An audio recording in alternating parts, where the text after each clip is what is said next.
August 5th, 2011, Zyzz was found unconscious in a Thai massage parlor. He was rushed to the hospital where doctors would pronounce him dead. A well-known Sydney bodybuilder has died after collapsing in a sauna in Thailand. A private burial ceremony was carried out for close family and friends. Shortly after, a toxicology report was provided to the family, but was never made public. This left fans asking what really happened to Zyzz. To clear the air, Zyzz's brother, Said, will hop on a live group chat and say this. No healthy 22-year-old male dies in his sleep. Maybe someone gave him bad fucking drugs, maybe someone robbed him or fucking done something. Something doesn't add up. Yeah, they did do a toxicology report. But, you know, it's not for me to say what was in his system, just out of respect for my family and Aziz's dignity. He had bruises on his face, he had blood on the back of his head. It was fucking horrific, man. I don't know how this happened, man. I still think fucking something happened in Thailand, man. I still think something happened in Thailand. It doesn't make sense. Curious as to what happened to Zyzz, fans will begin to uncover his mysterious death. I would like to check on a patient. His name is Aziz Sergeyveich, a male patient. Hi, my name is Obi. I make fitness video essays just like this one. Subscribe for more videos like this. To best understand the different theories around Zyzz's death, we must first understand who Zyzz was. March 29, 1989, Aziz Sergeyveich was born in Moscow, Russia. 4 years later, the family moved to New South Wales, Australia. Aziz was a very smart kid. He was a captain of his chess club, topped his class in several subjects, and graduated as the Dux of college, the highest award a student can receive for academic excellence. Although he was doing great academically, Aziz suffered from low self-esteem. I was ridiculously thin. I'm talking the skinniest guy in my grade school. People always commented on how skinny I was, and I hated it. I was always known as the skinny kid. I remember feeling like a little bitch when I was out with girls, walking next to them and feeling the same size as them. After graduating high school, Aziz would try to build his confidence by socializing more. After my HSC, it was holiday. I started going clubbing every weekend and always noticed whenever a jack dude walked by, they had a presence a lot greater than a normal person. The guys respected them and the girls are all over them. And really, who wouldn't want that? Inspired by what he saw in the club, Aziz sold his favorite video game account for $500 and purchased a gym membership. He would train for 3 hours every day. It wouldn't be long after Aziz would notice incredible gains.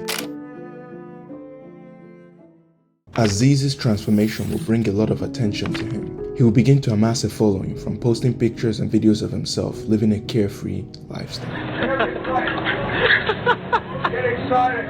The Zyzz persona was just an act for social media. Aziz created Zyzz to be his perfect representation of who he wanted to be and who he played up to be for his perceived stereotype based on his appearance. He would also popularize small aesthetic physiques. It was a physique that was appealing to the general public, took work to achieve and maintain, and it seemed to be within reach for the average person. Or so we thought. On July 14, 2011, Said was arrested in relation to a steroid bust.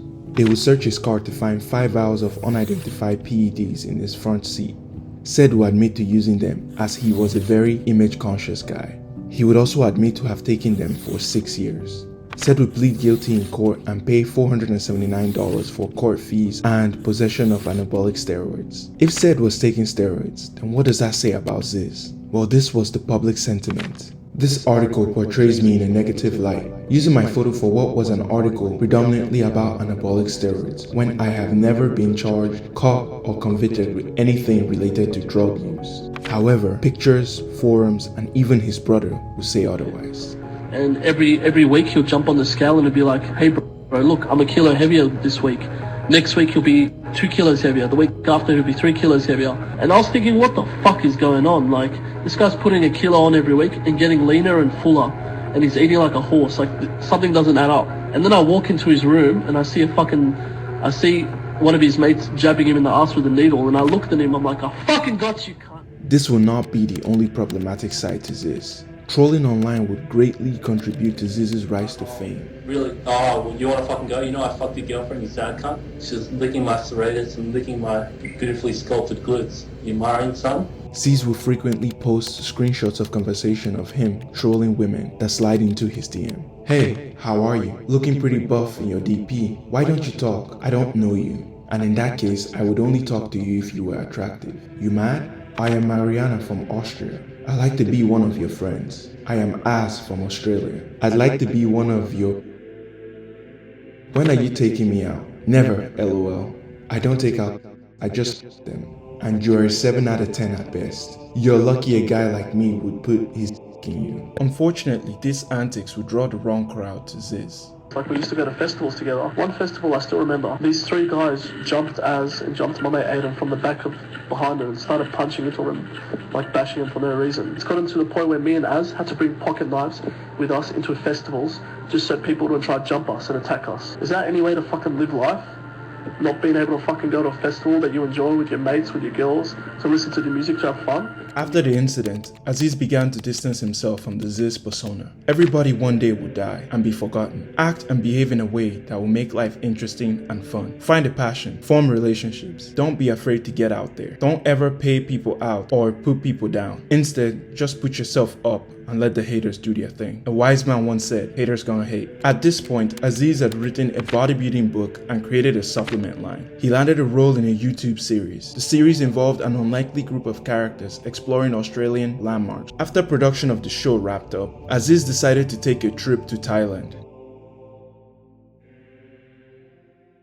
As with every unclear celebrity death, there are a group of fans that believe they are still alive. Usually, these fans are seen as extreme conspiracy theorists with no evidence to prove their belief. In the reports from the hospital, there are several typos, including the repeated misspelling of the hospital Zyzz was supposed to be in. All the news reports are based off of the one in the Daily Telegraph, which gets its information from Facebook. And guess who makes the Facebook post? Zyzz's trolling buddies. I don't think Zyzz is doing this for LOLs or for trolling. I think he wants to step out of the internet scene. Misspelling the hospital name several times on an official document is extremely suspect. But once you consider the original paperwork was probably written in Thai and then translated to English, it's possible certain things didn't translate correctly. It was true that some news channels were reporting on the death of Zyzz, relying solely on information off of his Facebook page. However, when the Department of Foreign Affairs and Trade and his parents confirmed the death, it was safe to say he had passed away. He felt constant pressure to look good, look the part,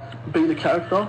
He put pressure on his body, and this is what happens. This is what happened. I lost my brother. I think it's fairly obvious that he went over for a nose job. The only picture posted of Zyzz in Thailand was the one where it cuts off just before his face, and you see what looks like a white bandage hanging off of his face. Another evidence that will validate this theory was the $20,000 Zyzz had spent within the 3 weeks he was in Thailand. One side of the group believes that Zyzz had an unsuccessful nose job, which greatly impacted his image and led to him taking his life by overdosing on painkillers. Another side of the group believes that Zyzz had simply overdosed on painkillers in an attempt to alleviate the pain from the surgery. Both sides of the story sound plausible when we consider who Zyzz was, but the devil was in the details.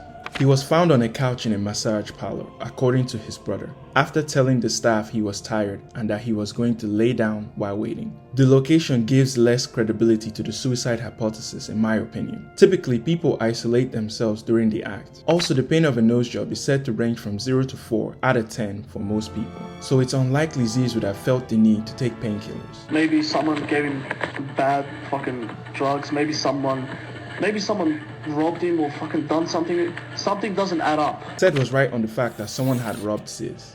It has since emerged that his possessions, including his laptop, wallet, and clothes, were stolen from his Bangkok hotel room. However, this happened after Zyzz had died. In the same clip, Seth alludes to someone attacking Zyzz. Seth will later identify this person as Tim Sharkey. Sharkey will make a comment that will confirm that he met Zyzz during the vacation. Rip Zyzz. This is a warning for any boys coming to Thailand. Thailand is a country with it all. Girls, steroids, growth hormone. It's all here and it's all cheap. I spoke to him the other day and he sounded like a kid in a candy store. I told him to slow down. Said would not appreciate the image of Zyzz Sharkey had painted with his comments. A big fuck you to Tim Sharkey. You dirty ass old dog. Trash talking my crew and my late brother whom supposedly you had respect for. For anyone who doesn't know this scumbag, he has been convicted for numerous crimes such as assault and has been on suspicion of Just know your time will come. I know you had something to do with Aziz's death, you scumbag. Regardless of how Seth felt about Sharky and his comment, there was no evidence linking Sharky to Zyzz's death. Heck, there was barely any evidence that Sharky even met Zyzz apart from the fact that he said so. But Sharky did point out something important in his comment. Thailand was a country with a lot of vices. This is especially problematic when we remember that Zyzz was no stranger to anabolic steroids and recreational drugs. A close acquaintance to Zyzz will say this about his drug use. Took them more often than he said he did. Can't remember how often, but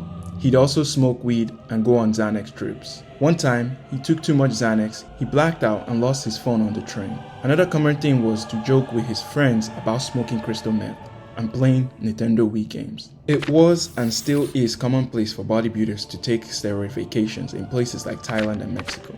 All manner of performance-enhancing substances are legal in the country and sell for a fraction of the cost of their black market equivalent in Australia. To this day, Seth has refused to discuss the content of Zyzz's toxicology report, but is very open about steroid cycles he and Zyzz ran in the past. This begs the question, what was in that report? What could they have found in his system that was so bad that Seth refuses to talk about it? Whatever it is possible a combination of that and his ramped up steroid use could have agitated an underlying heart defect that led to his heart attack. Unfortunately, with the little information out there, we will never really know what caused the mysterious death of the fitness legend and icon, Zyzz. Subscribe for more videos like this.